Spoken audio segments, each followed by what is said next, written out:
Dita sedang bersiap-siap di kamar untuk pergi dengan Lofi. Lofi bilang akan menjemputnya pukul 9 yang berarti 45 menit lagi. Ya, walau mungkin bisa lebih cepat atau lebih lambat dari waktu tersebut. Dita menyelesaikan acara berdandannya setelah menata rambut dengan rapi. Dia hanya mengikat tinggi rambutnya dalam satu ikatan di belakang kepala. Hari ini dia memakai dress lengan pendek dengan panjang selutut berwarna biru muda. Terdapat pita yang melingkar di sisi pinggang pada dress itu.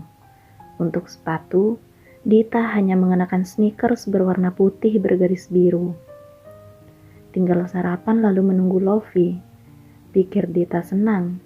Dia pun keluar dari kamar dan turun ke bawah setelah sebelumnya mengambil sling bag dan memasukkan ponsel beserta dompet ke dalamnya.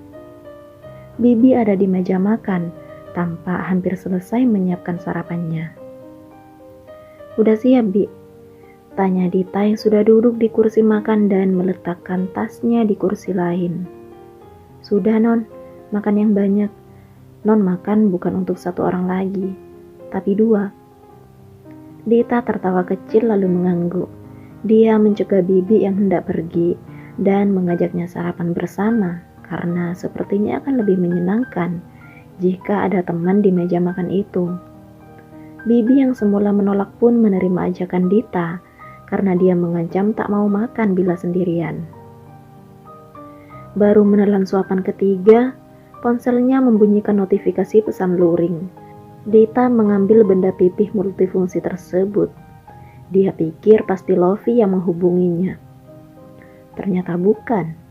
Pesan itu dari Dennis. "Sudah sarapan? Kamu ingin sesuatu?" Begitulah isi pesan tersebut. Dita malas menanggapi. Namun Dennis pun tak gentar. Dia mengirim pesan kedua. "Kalau mau sesuatu bilang saja, nanti kuusahakan." Dita membiarkan ponselnya di atas meja tanpa menutup aplikasi WhatsApp-nya dan lanjut makan. Jadi ketika Dennis mengiriminya chat, hanya akan terbaca tanpa dia balas. Dennis masih mengirim chat lagi untuk yang ketiga kalinya. "Aku ingin anak kita mendapatkan semua yang dia inginkan agar bisa tumbuh dengan baik. Kalau perlu sesuatu, kamu tinggal bilang padaku." Ya, semua hanya kata anak mereka, pikir Dita masam. Semakin enggan untuk membalas pesan dari Dennis. Dengan cepat dia menghabiskan sarapannya. Meminum segelas susu lalu mengelap bibir dengan tisu. "Bi, aku duluan ya. Mau nunggu Lofi di luar." Bibi mengiyakan perkataan Dita. Gadis itu beranjak dari meja makan, menunggu Lofi di teras. Dan tebak apa? Lofi tidak naik taksi ataupun membawa mobil. Sahabatnya itu naik motor metik yang membuatnya menganga. "Halo," sapa Lofi bersemangat. "Lo serius naik ini?"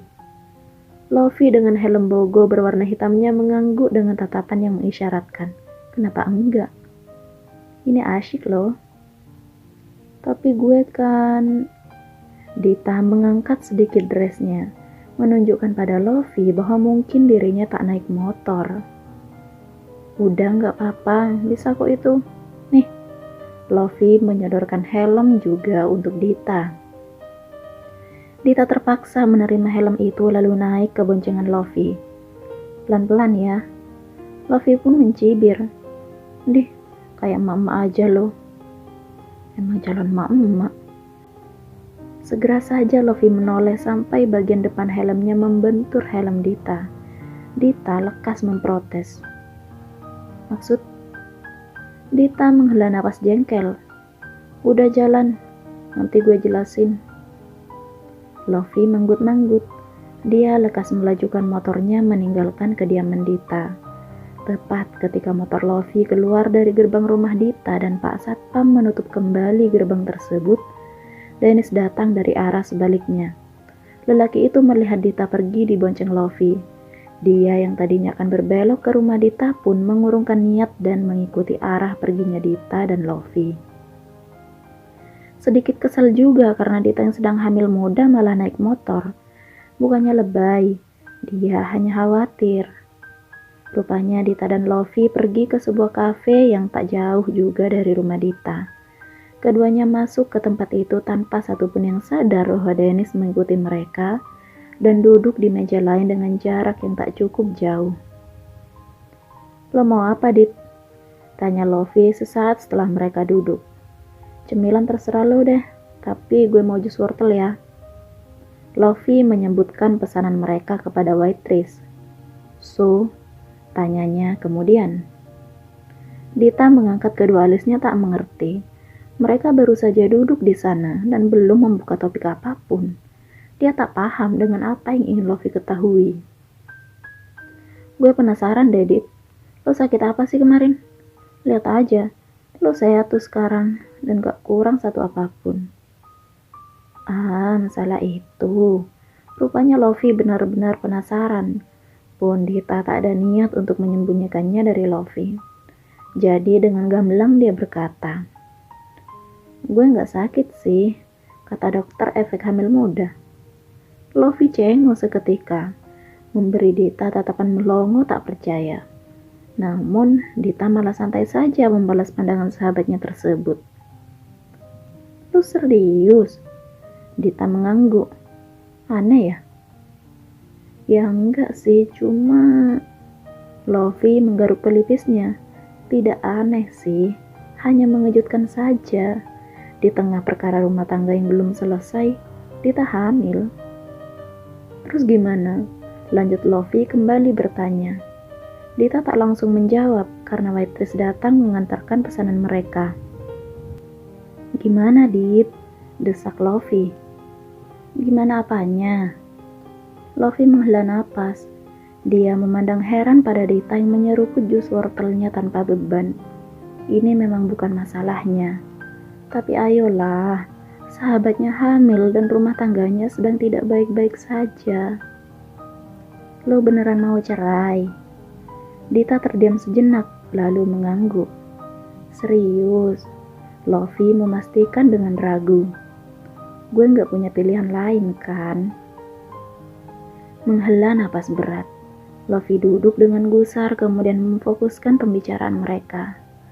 Keduanya masih belum sadar. Ada Dennis yang menguping. "Pak Dennis tahu kalau lo hamil." Bagaimana tidak tahu? Sedangkan ada Dennis di rumah sakit saat dia dinyatakan hamil oleh dokter. Dennis orang pertama yang dipanggil dokter. "Tahu?" "Terus dia bilang apa?" "Dia gak mau cerai karena gue hamil anak dia." Lofi tak puas dengan jawaban itu. "Terus?" "Lofi, bisa nggak kita jangan bicarain ini sekarang?" Menghela napas lagi. Oke, Dita tidak siap dengan topik ini, dan Lofi tahu dirinya tak berhak ikut campur terlalu dalam. Dia hanya peduli, amat sangat peduli kepada sahabatnya. Dia hanya ingin Dita tahu bahwa kapanpun Dita butuh, dia akan ada. "Oke, sorry, gue nggak maksud buat ikut campur. Tapi boleh nggak sih gue ngasih saran?" Karena Dita mengangguk, maka Lofi kembali berkata, "Mungkin sebaiknya lo pikirin lagi soal perceraian itu. Oke, gue tahu Pak Dennis sudah kelewatan. Tapi lo sendiri yang selalu curhat sama gue kalau dia kekeh nggak mau cerai dan akan berubah lebih baik. Sekarang lo hamil, lo mungkin nggak butuh dia. Tapi lo nggak tahu anak lo bisa tanpa ayahnya atau enggak kan?" Tutur Lofi panjang lebar dengan pandangan serius. Usai mendengar dengan jelas perkataan Lofi, tatapan Dita berpaling. Dia tak ingin membahas ini. "Gue boleh ke toilet dulu." Lofi pun hanya bisa pasrah membiarkan Dita pergi meninggalkan meja mereka. Menghindar. Dennis yang mendengar jelas setiap pembicaraan keduanya juga ikut berdiri, mengekori istrinya yang bergerak ke arah toilet. Dia tidak melihat ekspresi Dita. Tapi dari gestur tubuhnya yang bergerak terburu-buru, terlihat jelas bahwa Dita merasa tidak nyaman dengan obrolan itu. Dita bahkan sampai tak sengaja menabrak meja orang lain, membuat seorang perempuan yang duduk di meja itu menjerit karena bajunya tertumpah minuman. "Gimana sih, Mbak? Jalan kok nggak hati-hati? baju saya kotor nih. Dennis melihat Dita menunduk-nunduk sembari meminta maaf. Namun rupanya perempuan tadi tak mau membiarkan Dita begitu saja atas kesalahannya. Perempuan itu justru mengomel. Dennis merasa kesal. Akhirnya tak bisa menahan diri. Dia menghampiri keributan itu sembari mengeluarkan uang dari dompetnya. Maafkan istri saya, Mbak. Saya ganti kerugian Mbak. Sela Dennis sembari meletakkan uangnya di atas meja. Lalu dia menarik tangan Dita pergi dari sana. Dita sempat terkejut karena ada Dennis. Dia melihat tangannya yang ditarik oleh lelaki itu menuju ke arah mejanya dan Lovie. Tersadar, dia menepis tangan Dennis, mendahului lelaki itu untuk sampai di mejanya dan Lovie. Lovie, kita pulang aja. Lovie yang tak paham hanya tergeragap. Makanan mereka belum dibayar sementara Dita sudah buru-buru menuju pintu keluar. Saat melihat Dennis, barulah dia tahu sebabnya. Tapi Lovie masih harus ke kasir, sementara Dita sudah berjalan cepat ke parkiran disusul oleh Dennis.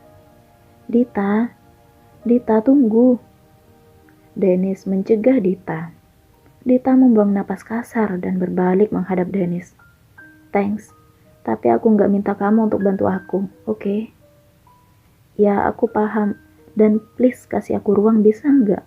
Bisa nggak jangan muncul dulu di depan aku? Dita, Dennis resah. Aku hanya ingin menjaga kamu, walaupun itu dari jauh. Jadi tolong maafkan aku. Mau menjaga katanya. Cih. Dita membuang pandangan dengan muak. Dia melipat tangan di depan dada. Sekarang mau menjaga. Sebelum ini dia kemana? Aku cuma ingin memastikan kebaikan kamu dan anak kita saja. Aku ingin membuktikan keseriusanku. Tolong, beri aku kesempatan. Dita tidak bergeming. Dia melihat Lovie berlari kecil menghampirinya. Jadi, dia kembali berjalan ke arah motor Lovie kemudian memakai helm. Lovie tampak merasa serba salah.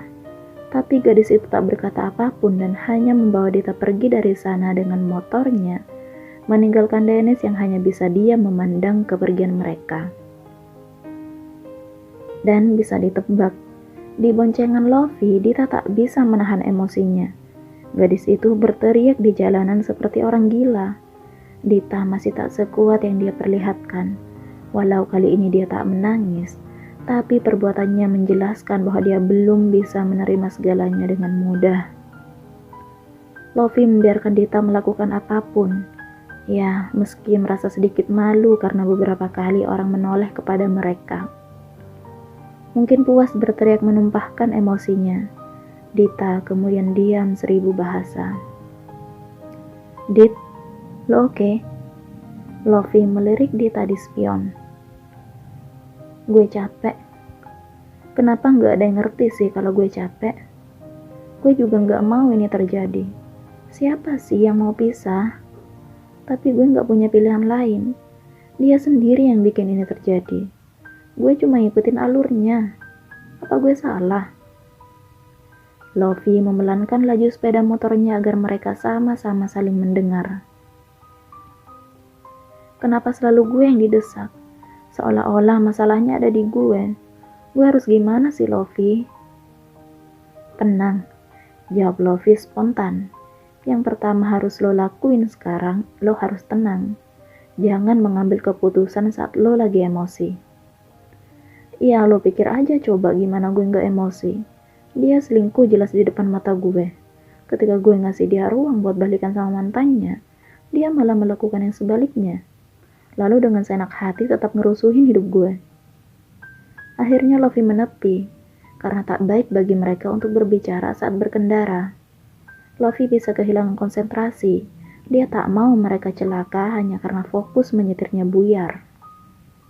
Kebetulan ada warung es degan yang sedang tutup, jadi mereka numpang duduk di sana. Dita berkali-kali menarik dan menghembuskan napas untuk menenangkan diri. Niatnya pergi dengan Lovie adalah melupakan sejenak masalah yang tak kunjung usai. Tapi yang terjadi justru sebaliknya. Cukup lama mereka duduk di sana hanya dia memperhatikan lalu lalang pengendara di jalan raya.